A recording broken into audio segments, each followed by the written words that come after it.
Hello people, it's me again, Razon of One, and if you look to the um to the right of my screen, or no, to the left of my screen, then you will know what I'm going to be talking about in this review. So sit back and enjoy, and don't forget to like, comment, and subscribe to my channel if you're new around here. Alright. In my opinion, the Japanese Grand Prix was quite a processional race. It with Lewis Hamilton taking the lead, quite, from the get-go, from the off. Max Verstappen managed to get past. Max Verstappen and Valtteri Bottas actually managed to get past Vettel quite easily, because he had to retire due to spark plug issues, and yes, so it was there were two actual safety cars and one virtual safety car. Carlos Sainz ended his last outing for Toro Rosso on the second lap, because he binned it put it in the wall. Renault cars had an awesome race until and they went into it for the first pit stop quite deep into the race. Nico Hülkenberg went into the pits on lap 39, and Jolyon Palmer, who he went into the pits on lap 40, I do believe it was. So yeah, so so they had quite a good race until the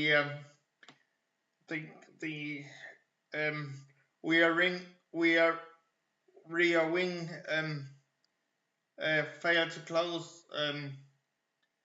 after an overtake on Nico Hülkenberg's car, so they had to retire the car. And I don't know what it is about him, but he seems to have no luck in Formula 1 whatsoever. And I do hope his luck changes.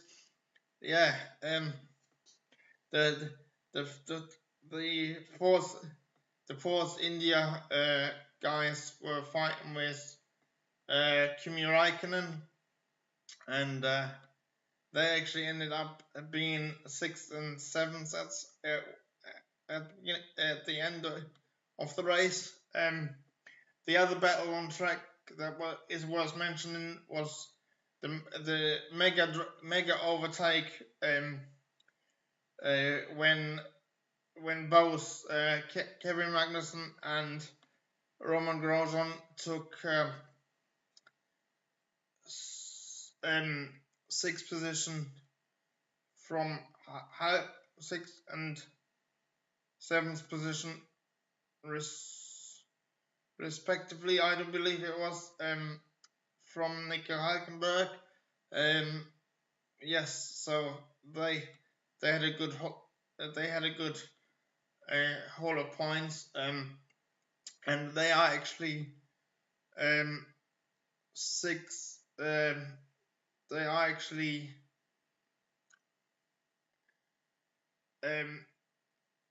they are actually, hang on, 8 points better already in terms of points than what they scored in the debut season last season. Yes. Massa and Fernando Alonso squabbled over 10th place over the final point in the closing stages, with Felipe Massa bringing home one point for the Williams guys. So massive good job for them. Although I was very disappointed because Lance Stroll actually had front suspension issues and lost the car. So that was very disappointing. And because of that mega overtake of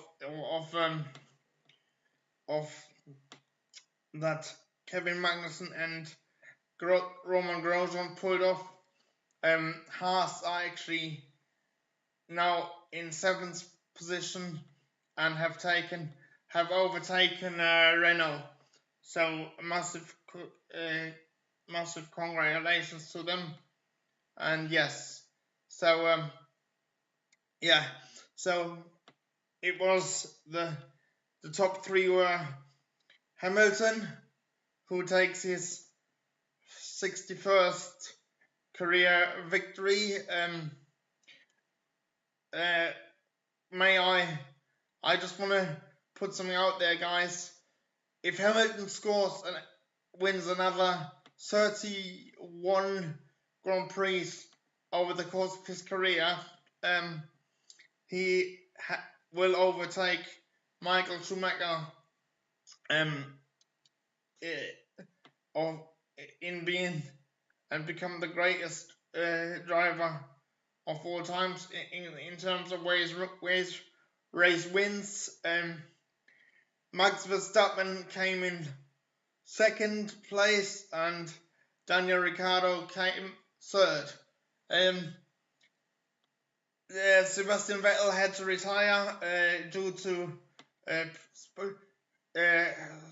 spark plug issues, and has now got a 59 points gap to Lewis Hamilton, and if my math is correct, he only has a 13 points advantage to Valtteri Bottas in 3rd place.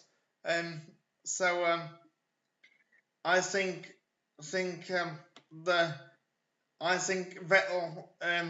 not only can kiss goodbye to his 5th World Championship this season, he also has to he also has to fight hard to retain his runner-up spot.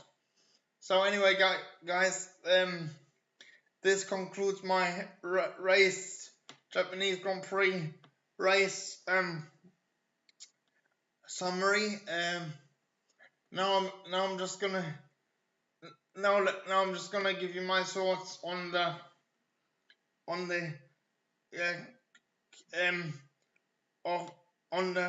fact that Jolyon Palmer has been effectively sacked. I know he's not actually been sacked, but because he took a payout. But I'm gonna give you my opinion on that fact, and what I think about that in the next segment of this video.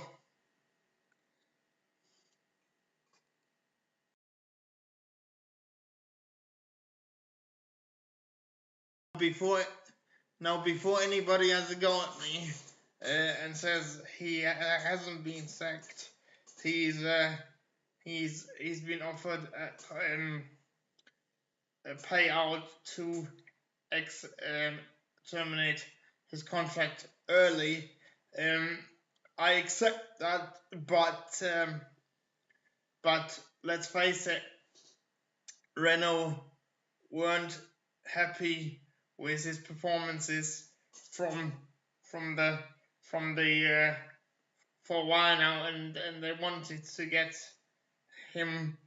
They wanted to get Sainz into the car back in Malaysia, but he was refusing to take payout. So effectively, in my views, he has been sacked because he is just not good enough for Formula One.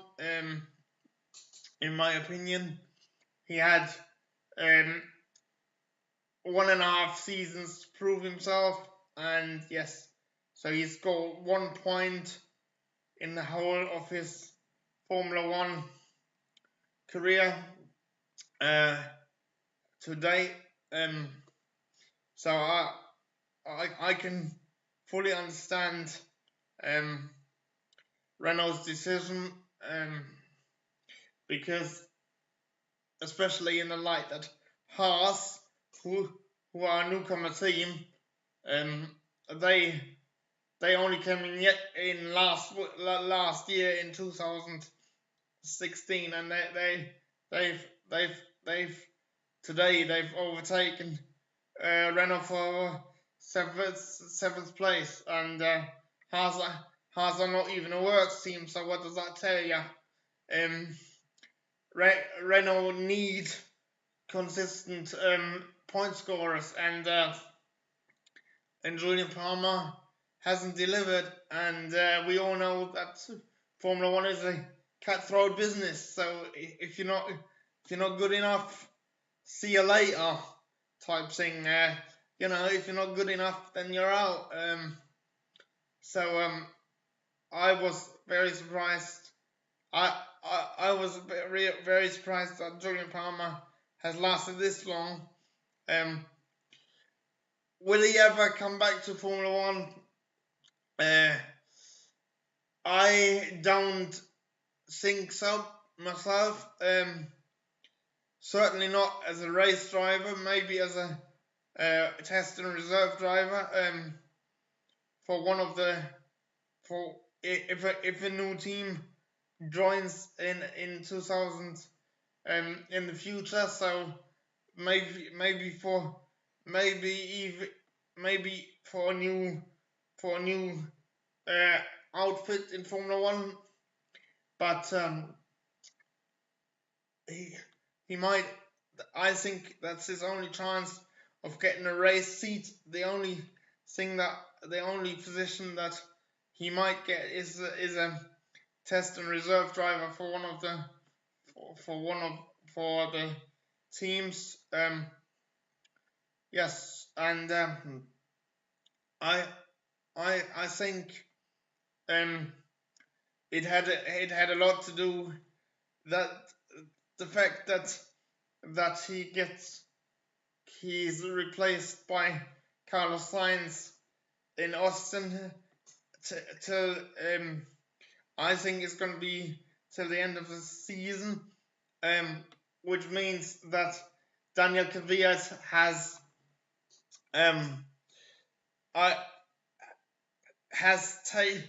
will take this seat, in my opinion.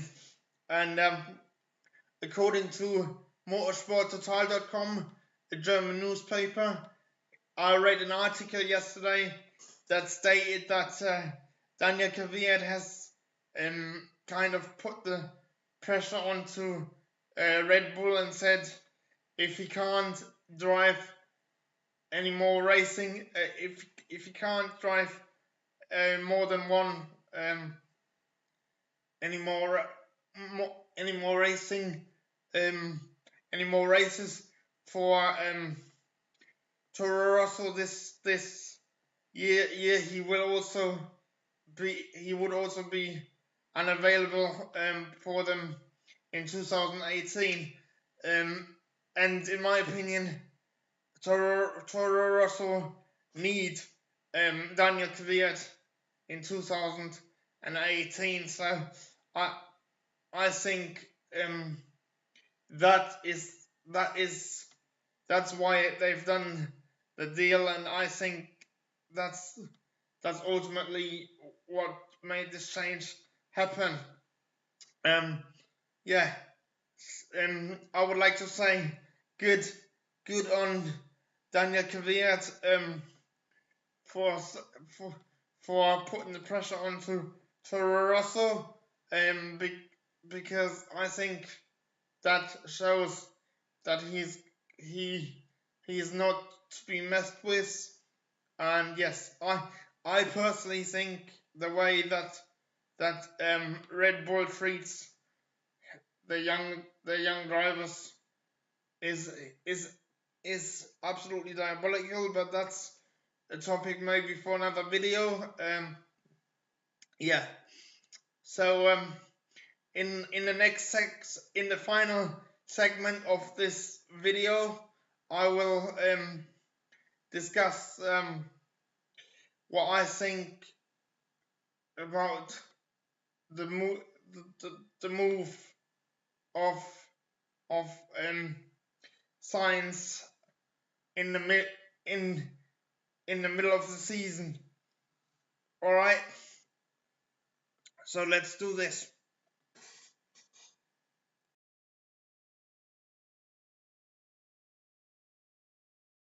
I think there's positives and negatives to that move in terms of doing it mid season.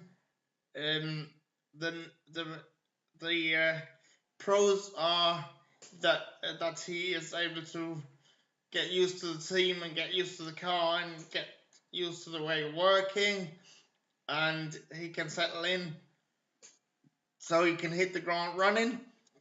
The cons are that I think it's quite a lot to do within the space of 2 weeks. In terms of seat fitting and all of that malarkey. And I actually do believe that he would have liked to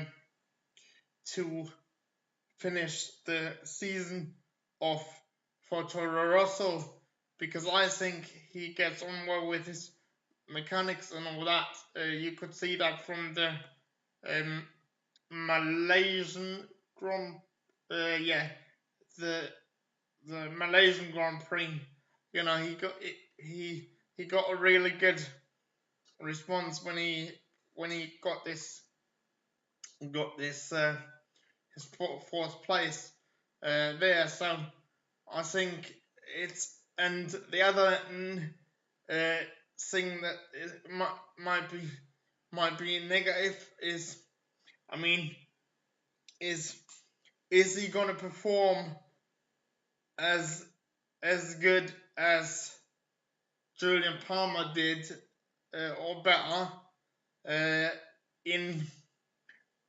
if he gets into the Renault in the middle of the season? Because as I said, it does take a while to get used to the car and all the different settings and all the different balances. I would also like to mention one other thing, because remember with Marcin Bartkowski, the guy, the technical delegate from the FIA, not being only having to serve like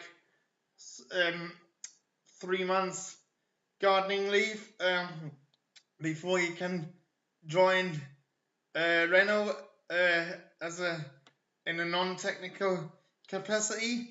Now I know that that's been extended till for 6 months effectively. He will start around April time now, if I'm not very much mistaken. But shouldn't that apply? Why doesn't that apply to Carlos Sainz? Because he could potentially, well, he will take valuable information to Renault from Toro Rosso. So maybe somebody can enlighten me why it doesn't apply to drivers. You know, I asked the same question when I did the video about the whole Bukowski news. You know, so, and the other thing I would like to know, from what I understand, Carlos Sainz is only on loan to Toro Rosso. So how does that work? I mean, who pays? Which team pays his wages? For example, does the Renault team pay his wages, or does the Toro Rosso still pay his wages? What if the Red Bull family needs him to jump in? What if they need him for some unforeseen circumstance? For example, what if Daniel Ricciardo or Max Verstappen get injured? For example, can they pull Carlos Sainz out of his Renault and get him to race for them? So how does it work? Does anybody know? If you do, then let me know in the comment section below. Anyway, this has been it, guys. I know it's been quite a long video. For the next race in Austin in 2 weeks' time, I will only do a race review. Because on the Saturday I'm gonna go to Stoke versus Bournemouth with my mate Warren again. So yep. But until then, do check out the description, and if you do like what you see, and you're new around here, do consider subscribing, commenting, liking, and if you can afford to do so, you know, you can also now support me on Patreon. The link is in the description below or at the end of this video. To find out what your money that would be, what I would use the money for, do head to my Patreon page. Yes. So I'll see you next time for the Austin Grand Prix, for the Austin Formula 1 Grand Prix review. Alright guys, cheers for watching. I'm out of here. Bye.